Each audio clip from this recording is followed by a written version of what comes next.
Assalamualaikum dan salam negara Malaysia.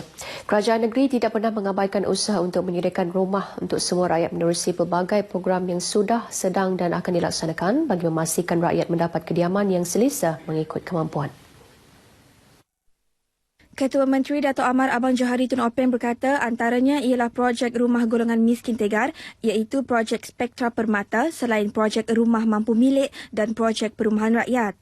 Jelasnya meskipun peruntukan daripada Kerajaan Persekutuan lewat diterima dan tidak mencukupi namun pihaknya sentiasa berikhtiar menggunakan kewangan kerajaan negeri bagi memastikan projek perumahan dijanjikan kepada rakyat berjalan seperti dirancang. Beliau berterima kasih kepada Kerajaan Persekutuan kerana mengembangkan projek perumahan penjawat awam Satu Malaysia PPA1M ke negeri ini bagi membantu golongan penjawat awam memiliki kediaman sendiri dengan harga yang berpatutan. Kita memang mengucapkan terima kasih dan mengalu-alukan kegiatan pihak kerajaan pusat untuk membantu penjawat awam kita. Kerana kalau Miri, saya tahu harganya begitu tinggi sekali. With these houses, 300,000 and below is really a gem. Something that you get out of nothing, ya, dengan harga yang begitu berpatutan. Dato' Amar Abang Johari berucap melancarkan projek PPA1M Amelia Residence di Park City Eastwood, Miri. Pembangunan PPA1M Melia Residence melibatkan pembinaan sebanyak 1,075 unit rumah teres 2 tingkat dengan harga jualan bermula dari RM300,000. Sementara itu, penjawat awam yang berjaya memiliki kediaman PPA1M amat bersyukur dengan menyifatkan lokasinya amat strategik. Ini memang idea yang baguslah untuk penjawat awam especially lah. A good opportunity. Tempat ini memang strategik, dekat dengan hospital, dekat dengan airport. Shopping mall juga dekat di sini. Saya berasa sungguh gembira lah telah berjaya memiliki sebuah rumah. Turut hadir Ketua Setiausaha Negara Tan Sri Dr. Ali Hamzah dan Setiausaha Kerajaan Negeri Dato' Amar Muhammad Moshidi Ghani. Projek Kementerian Kemajuan Luar Bandar dan Wilayah KKLW yang meliputi jalan, bekalan air dan elektrik di kawasan Kedup di Serian berjalan dengan lancar. Timbalan Menterinya, Dato' Alexander Nantalinggi berkata bagi projek bekalan elektrik kawasan Kedup yang menelan kos sebanyak 4.8 juta ringgit dijangka siap sepenuhnya Mei ini. Dan signifikannya projek ini kali ini inilah projek di kawasan boleh dikatakan yang terakhir. Maka dalam kawasan ini kita dapat mencapai 100% liputan bekalan elektrik 24 jam. Jelasnya, projek bekalan elektrik yang terakhir di kawasan Kedup ini meliputi 7 buah kampung antaranya Kampung Keranji Baru, Kampung Keranji Atas, Kampung Kenyalang dan Kampung Sungai Apeng. Manakala bagi projek bekalan air bersih untuk 7 buah kampung, beliau memaklumkan ia akan dilaksanakan secara berperingkat membabitkan kos keseluruhan 114 juta ringgit. Beliau bercakap pada sidang media selepas melancarkan majlis selesai menaik taraf Jalan Sungai Aping, Keranji dan pelancaran projek bekalan elektrik luar bandar di Kampung Keranji Baru di Serian. Sementara itu, projek penurapan jalan sepanjang 13 km menghubungkan 7 buah kampung yang menelan belanja 9.8 juta ringgit memberi manfaat kepada 176 ketua isi rumah di kawasan tersebut. Macam dulu, Jeraya belum datang. Kuat susah hantar budak sekolah. Kalau musim penghujan ada 1 jam lebih. Sekarang Jeraya sudah bagus, sudah tar. Belum sampai setengah jam sudah sampai sekolah. Sekarang ni kira okey lah, senang hati. Masa sebab dulu kan anti pernah jatuh masa pergi kebun. Dalam perkembangan lain, Dato' Alexander mendedahkan kementeriannya diperuntukkan sejumlah 90 juta ringgit pada tahun ini berbanding 70 juta ringgit pada 2016 bagi melaksanakan projek bantuan rumah PBR. Katanya daripada jumlah tersebut, 26% diperuntukkan bagi Sarawak. Jelasnya, PBR merupakan projek membaik pulih rumah khususnya untuk keperluan masyarakat di luar bandar dan kini masih dalam peringkat fokus grup iaitu mengenali kawasan yang memerlukan. Beliau menambah PBR ini dihadkan untuk membaik pulih rumah sahaja agar lebih banyak jumlah penduduk dapat menikmati bantuan berkenaan. Jumlah peruntukan yang akan diberikan untuk membaik pulih mengikut keperluan seseorang penerima. Kementerian Sumber Manusia menggalakkan penyertaan daripada pelbagai agensi berdaftar dengan Jobs Malaysia. Menterinya Datuk Seri Richard Riot Jai memberitahu menerusi Jobs Malaysia pencari pekerjaan dan majikan berinteraksi untuk mendapatkan maklumat berkaitan peluang kerjaya. Jelasnya, ia juga diharap dapat mengurangkan kadar pengangguran 3.1% yang direkodkan negara ketika ini. Datuk Seri Richard berucap pada Majlis Perasmian dan Pelepasan Konvoi Jelajah Kerjaya Kenyalang 2017 di Taman Komuniti Serian. Program tersebut merupakan anjuran Jabatan Tenaga Kerja Sarawak bermula semalam hingga 19 hari bulan depan. Terdahulu ketika berucap, Pengarah Jabatan Tenaga Kerja Negeri Jack Mereduko mendedahkan jelajah kerjaya ini bermula di bahagian Serian sebelum menjelajah ke 5 lokasi lain iaitu Lubuk Antu, Kabong, Daro, Selangau dan akan berakhir di Debak. Katanya keseluruhan siri pertama jelajah ini menyaksikan 72 majikan terlibat dengan 3,740 peluang pekerjaan ditawarkan. Manakala jelajah kerjaya di Serian sejumlah 1,596 peluang pekerjaan disediakan oleh 18 majikan yang terlibat. Antara aktiviti yang diadakan di setiap lokasi termasuk mengadakan temu duga terbuka, klinik kerjaya dan saringan kesihatan. Sementara itu, pada sidang media selepas perasmian tersebut, Datuk Seri Richard menyarankan belia di negeri ini mengikuti program Skim Latihan Satu Malaysia SL1M untuk membantu mereka mendapatkan pekerjaan. To urge our graduates to find out more about the SLIM program because the SLIM program has been a very successful program. Katanya sejak diperkenalkan pada tahun 2014, SL1M telah memberi manfaat kepada 70,000 orang untuk mendapat peluang pekerjaan. Dalam perkembangan lain, Datuk Seri Richard yang juga anggota Parlimen Serian mendedahkan beliau bersedia mempertahan kerusi itu pada pilihan raya umum ke-14 sekiranya dipilih sebagai calon. Well, I've already decided that I will stand again. And I think I'm still fit to stand at least for another round. Beliau berkata demikian ketika diminta mengulas mengenai spekulasi PRU ke-14 berkemungkinan akan diadakan tahun ini. Tanpa menyatakan apa-apa mengenai spekulasi tersebut, Datuk Seri Richard berkata jentera operasi pilihan raya pihaknya telah bersiap sedia menghadapi PRU akan datang. Yang di-Pertuan Negeri Tun Pehin Sri Abdul Taib Mahmud dan isteri Tuan Puan Datuk Patinggi Ragat Kudi Taib malam tadi menghadiri majlis persandingan anak lelaki Menteri Perancangan Sumber dan Alam Sekitar 2 Datuk Amar Awang Tengah Ali Hassan, Muhammad Nazmi Aizuddin dan pasangannya Alisa Ardiana Aminuddin. Majlis persandingan berlangsung di Pusat Konvensyen Borneo Kuching BCCK.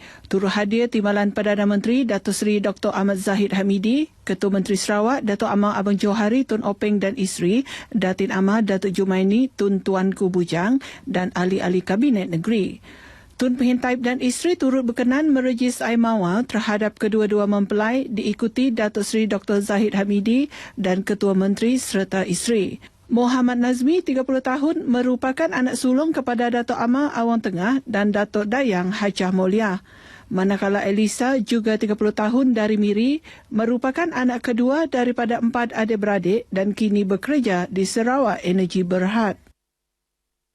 Kunjungan ke Bandaraya Kuching tidak lengkap tanpa mengunjungi Medan Niaga Satok, pasar niaga yang menyediakan pelbagai pilihan barangan keperluan harian kepada para pengunjung. Justru ia merupakan antara destinasi pilihan jelajah Bandaraya Kuching. Persatuan Veteran Radio Televisyen Malaysia PVRTM sempena program lawatan jejak kasih #Memori Indah persatuan itu di Sarawak. Jelajah PVRTM ini diketuai oleh penerusi PVRTM Latifah Siddiq serta 36 ahli persatuan. Antara yang menjadi tarikan para rombongan ialah produk pelancongan yang sinonim dengan Sarawak iaitu kek lapis. Medan Niaga Satok selain tempat mendapatkan terubuk masin, ikan, daging dan ayam, ia juga menjadi lokasi untuk pelanggan yang menggemari makanan hasil hutan. Dibina dengan kos sekitar 46 juta ringgit, Medan Niaga Satok merupakan projek Lembaga Pemasaran Pertanian Persekutuan Fama. Setelah menerokai Medan Niaga Satok, rombongan PVRTM turut dibawa menikmati keindahan panorama Bandaraya Kuching dari atas kapal persiaran dengan menyusuri Sungai Sarawak. Perjalanan sekitar 1.5 jam itu membawa para tetamu menikmati proses pembangunan Bandaraya Kuching serta keindahan kampung tradisional di kiri dan kanan sungai. Sebanyak 183 sekolah daif telah dikenal pasti di Sarawak tahun lepas akan diberi keutamaan untuk kerja-kerja naik taraf dengan kadar segera. Pegawai Pendidikan Daerah Miri Dr. Hassan Hasbollah memberitahu kerja-kerja naik taraf beberapa sekolah terbabit sedang giat dilaksanakan yang melibatkan pelbagai agensi seperti Unit Penyelarasan Pelaksanaan, Kementerian Pendidikan Malaysia dan Jabatan Kerja Raya. Katanya penambahbaikan sekolah-sekolah daif ini akan dibuat sepanjang tahun dan ada beberapa sekolah akan dinaik taraf menggunakan sistem binaan berindustri IBS. Tambahnya, penggunaan kaedah itu hanya sementara memandangkan banyak lagi yang akan dibaiki secara konvensional. Dr. Hassan menyatakan demikian ketika memberi taklimat kepada Ketua Setiausaha Negara Tan Sri Dr. Ali Hamzah dalam lawatan kerjanya ke Sekolah Kebangsaan Kampung Luak di Miri. Dalam pada itu, Tan Sri Ali memberitahu kerajaan akan mencari alternatif untuk membina semula kuartus guru di sekolah berkenaan berikutan struktur kuartus yang usang dan tidak selamat untuk diduduki. Lawatan beliau ke sekolah tersebut merupakan salah satu program lawatan kerjanya ke Miri. Masyarakat di kawasan pedalaman kini telah sedar kepentingan mempunyai dokumen pengenalan diri terutama untuk berurusan dengan jabatan kerajaan selain bagi mendapatkan pelbagai kemudahan termasuk pendidikan, kesihatan dan bantuan kerajaan. Justru inisiatif Jabatan Pendaftaran Negara JPN membuka kaunter pendaftaran bergerak dilihat sebagai usaha yang amat baik bagi membantu penduduk peribumi yang mempunyai masalah berkaitan dokumen pengenalan diri. Mungkin disebabkan pada masa dahulu ibu bapa mereka tidak sangat mementingkan berkaitan dengan dokumen pengenalan diri pada masa tersebut. Beliau ditemui pada program Sehati Sejiwa bersama Menteri di Jabatan Perdana Menteri Dato' Joseph Entulu Belaun di Rumah Asan Kampung Semena, Menabit, Limbang. Jelasnya untuk tahun ini JPN merancang untuk melaksanakan 50 operasi pendaftaran bergerak di kawasan pedalaman di seluruh negeri. Rata-rata penduduk yang ditemui menyatakan rasa gembira atas inisiatif Jabatan Kerajaan turun padang bagi mengenal pasti permasalahan rakyat. JPN itu bergerak ke kampung, itu yang dialu-alukan. Sini ramai yang belum ada IC, belum ada surat beranak. Pengalaman saya yang pernah saya dengar, dia orang pergi Kuching. Dari sini pergi Kuching jauh tu. Dan kita selaku penduduk di kampung ini mengucapkan ribuan besar terima kasih kepada agensi-agensi kerajaan dan swasta. Daripada itu kita tahu apa masalah yang dialami oleh penduduk setempat. Sejumlah 21 jabatan kerajaan mengambil bahagian pada program anjuran Suruhanjaya Perkhidmatan Awam ini. Penduduk di Kampung Penasu di Daro dan kawasan sekitarnya berpeluang memasarkan hasil pertanian mereka ke bandar besar seperti Sibu dan Sarike apabila kerja-kerja penyambungan penempatan mereka melalui jalan ladang kelapa sawit siap dilakukan. Menurut Ahli Dewan Undangan Negeri Daro, Safi'i Ahmad, Penasu yang terkenal dengan pengeluaran buah nanas dan limau berpotensi dijadikan sebagai salah satu food basket Sarawak yang akan membantu penduduk di kawasan itu meningkatkan taraf ekonomi mereka. Saya dalam persidangan undang yang berbaru ini telah mengemukakan kepada Jabatan Pertanian melalui Kementerian supaya kawasan ini dimajukan untuk sebagai food basket dan juga sebagai pengeluaran sayur-sayuran. Beliau menyatakan demikian pada perasmian program Mobile Community Transformation Center Mobile CTC di Kampung Penasu di Daro. Dalam perkembangan berkaitan, adun itu memberitahu Penasu juga bakal mendapat bekalan elektrik melalui pelaksanaan program bekalan elektrik luar bandar BELB yang membabitkan 86 keluarga dari 5 buah rumah panjang. Jelas Safi'i, kerja-kerja penyambungan bekalan elektrik ke penempatan tersebut kini sudah di fasa akhir dan dijangka siap sepenuhnya dalam tempoh 2 bulan lagi. Dari projeknya tadi, perintah sudah meluluskan 6.373 juta. Kira sudah tembuk, sudah ke renova dengan Sesko, tiang ke semua tiang api kira-kira bersih 250 tiang. Bercakap mengenai program Mobile CTC, katanya ia wajar diperluas ke kawasan pedalaman, terutama kawasan yang sukar dihubungkan dengan kemudahan jalan raya. Ini kerana program itu dilihat berkesan dalam membantu rakyat di pedalaman mendapatkan pelbagai perkhidmatan asas kerajaan.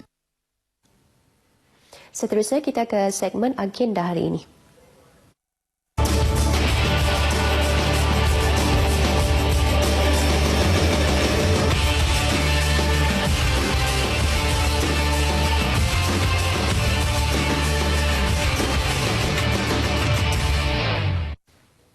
Antara liputan dalam agenda hari ini pada pukul 10 pagi, Menteri Kerja Raya Datuk Seri Fadila Yusof mengagihkan BR1M di Akademika Stam Matang di Kuching. Dan akhir sekali pada pukul 8 malam, Menteri Perancangan Sumber dan Alam Sekitar 2 Datuk Amar Awan Tengah Ali Hassan menghadiri majlis makan malam PV RTM di bangunan RTM Kuching. Baik saudara, demikian antara liputan acara dalam agenda hari ini dan untuk berita seterusnya kita kembali ke Angkasa Puri bersama Taufik. Silakan Taufik.